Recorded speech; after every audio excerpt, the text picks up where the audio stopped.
how would you try to defend Netflix jail?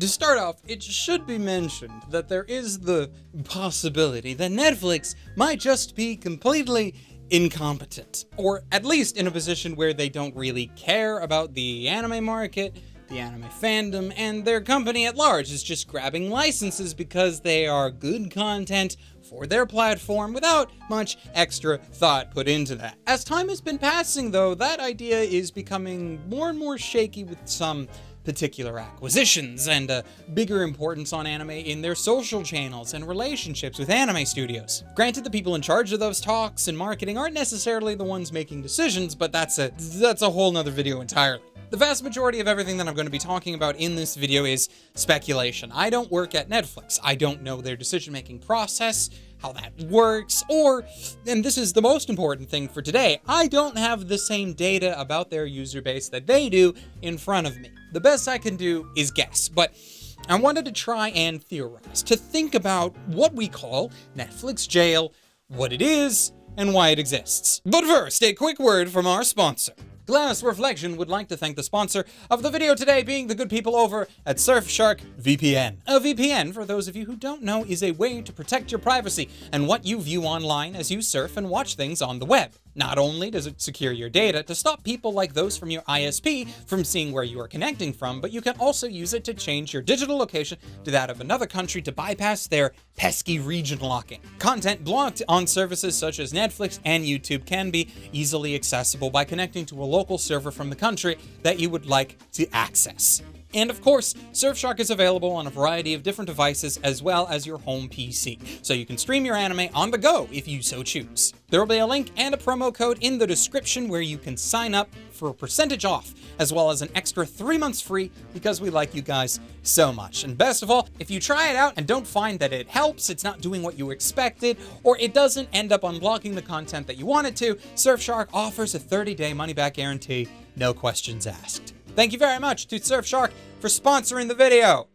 First, what you probably already know, but it's worth reiterating. What is Netflix jail? Netflix jail is a recent term in the anime community given to shows that on any other streaming service would be airing in North America at the same time as it does in Japan, but because it's a Netflix title now, its release in English-speaking countries is delayed in order to better align with Netflix's binge model. That is to say, it's not released until the whole show is done, and then it is released on their service all at once. This has caused a decent amount of friction, especially for bigger titles. Fans in any fandom, anime or not, do not like being gated and told, no, you can't watch that thing, when other people can. It's not hard to understand that there might be some anger that Japan would get these titles the same as anywhere else if Netflix grabs the streaming rights, but the releases outside of Japan are arbitrarily delayed. Oh hey, Shaman King is getting a new anime, some might say.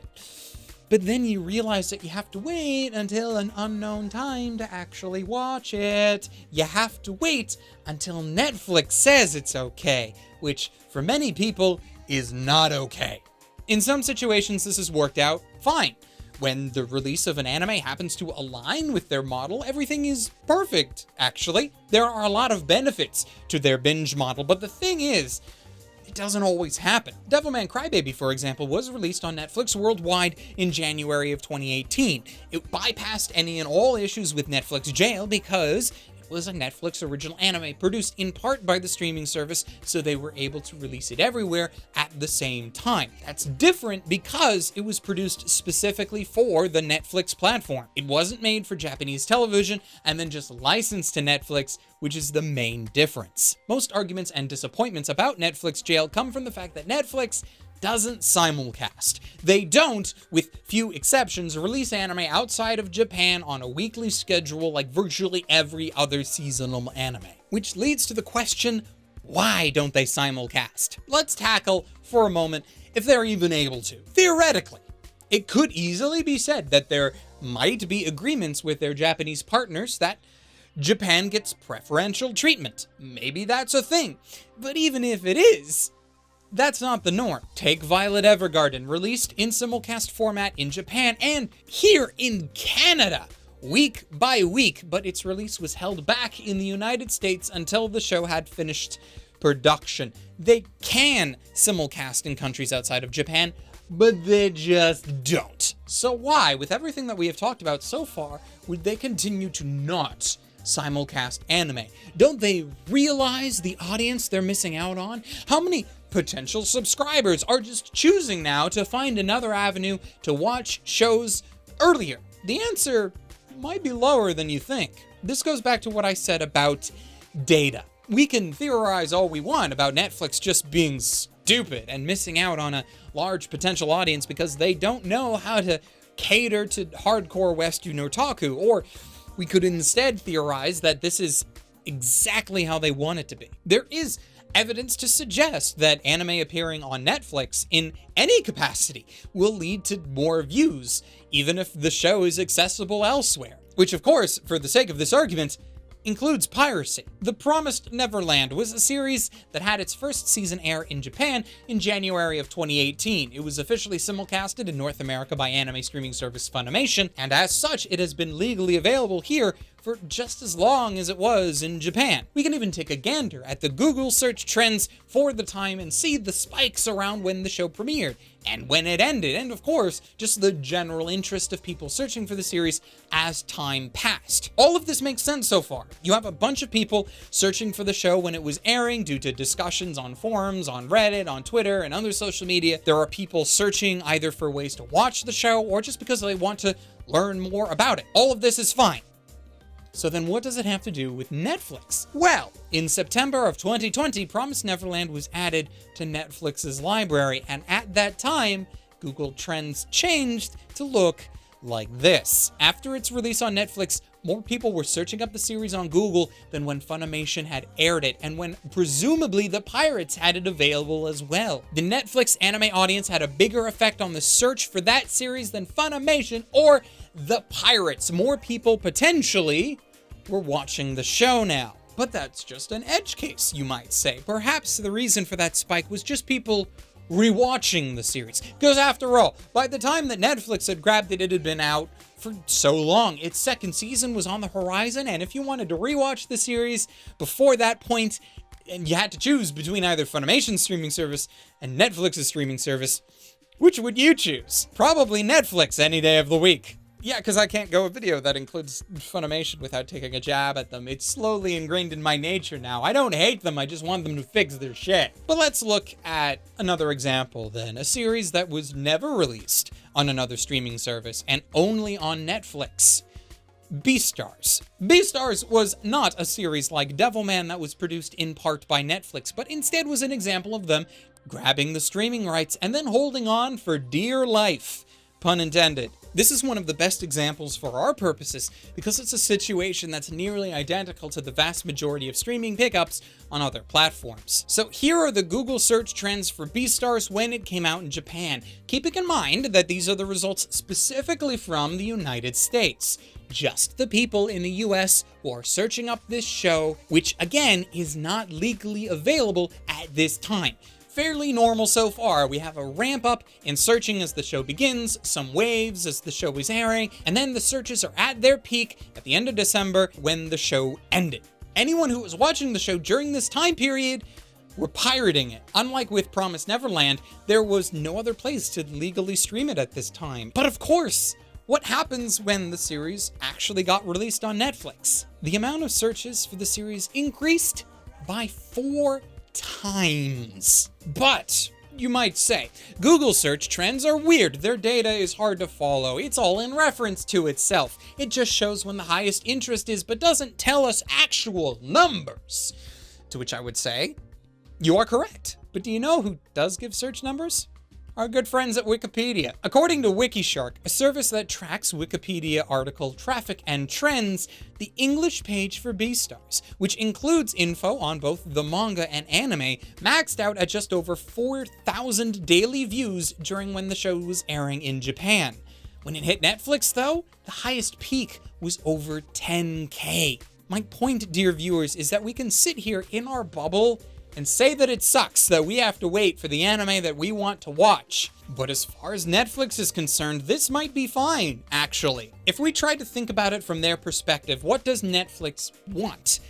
they want people on their service watching their content. Now, we can say that placing anime in Netflix jail goes counter to their actual wants, because there is a chunk of potential viewers who could end up pirating the show when it airs and not actually watching it on their service when it is eventually released on their platform. But none of the public data gives an indication that Netflix would actually gain more subscribers by switching to a simulcast model. And I'm willing to bet that the data they have about their own viewers probably tells a similar, if not even more detailed story about how this could be true. There's also a lot of merit to the discussion that the Netflix binge model is so much better for viewer retention as well, especially depending on the show. Shows that rely heavily on cliffhangers that are able to drag people back week after week will thrive regardless, but if you have a series without heavy cliffhangers, that binge model is great because it doesn't give the viewer any cooldown time. The episode is over? Well, just hit next episode. Or better yet, because you're on Netflix, just don't hit anything at all and it'll go to the next episode for you. How many shows have you watched that you eventually ended up dropping, not because you didn't necessarily want to watch anymore, but because you just didn't feel compelled to go back to it? You didn't go out of your way to make sure that you were caught up. There are exceptions, of course. I'm sure that there are people watching this video right now who will proudly state that they watch every anime on time with purpose and that they are always caught up on everything. But I have a hard time believing that that's the norm. From my own experiences, there are plenty of shows that I started watching and just sort of stopped going back to. And I can swear up and down that I will go back to them eventually. But in most cases, something will probably come up. But if all of the episodes were available to me when I started watching, would I have watched more? That's the question. Because every time that I have watched a show under the Netflix binge model, I watched it to completion, if not that day, then by the end of the next. So if Netflix's goal, if the anime producer's goal, and it probably is, to get people to watch the whole show and not just drop off halfway, the binge model might be the way to go. Sure, you miss out on some viewers who pirate to keep up with the release in Japan, but then Netflix only has to ask, firstly, how many of those pirates would be pirating the content anyway? And second, how many of those pirates already have a Netflix subscription regardless for other things? If they looked at things like Evergarden and saw that there was a massive drop-off in viewership as the show aired weekly in places like Canada, but that viewers were more likely to binge the whole show in the US when it became available, well, of course that's what they're going to do from that point on. It's not like they pay more money for the initial episodes of a show and less money for later episodes.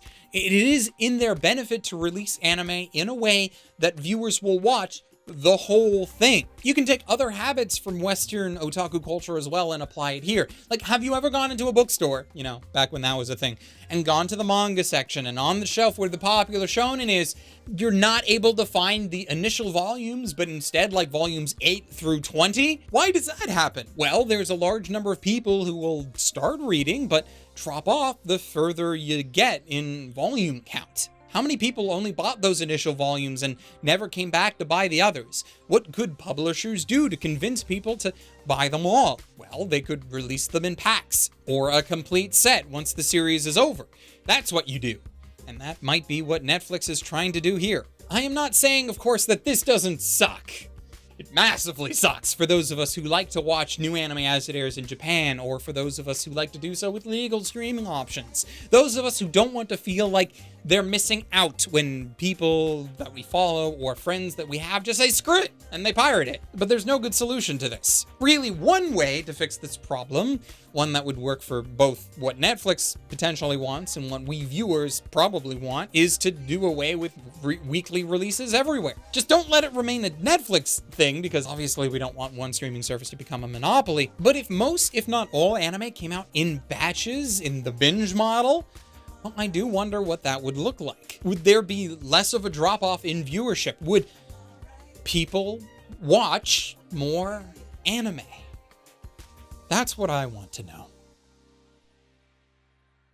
Hey there, future editing me here, because we have now reached the end of the video. Hopefully what I've talked about over the last number of minutes that you have been following along with have at least given a different perspective which is kind of the goal. I know this might end up coming off as somewhat of a pro-Netflix kind of video, and I know that's inherent, but it's not necessarily what I was going for. The general hope of this video was not so much of a, hey, Netflix is great, let's all lay off from them. It's more of a, no, here's why they're probably doing what they're doing.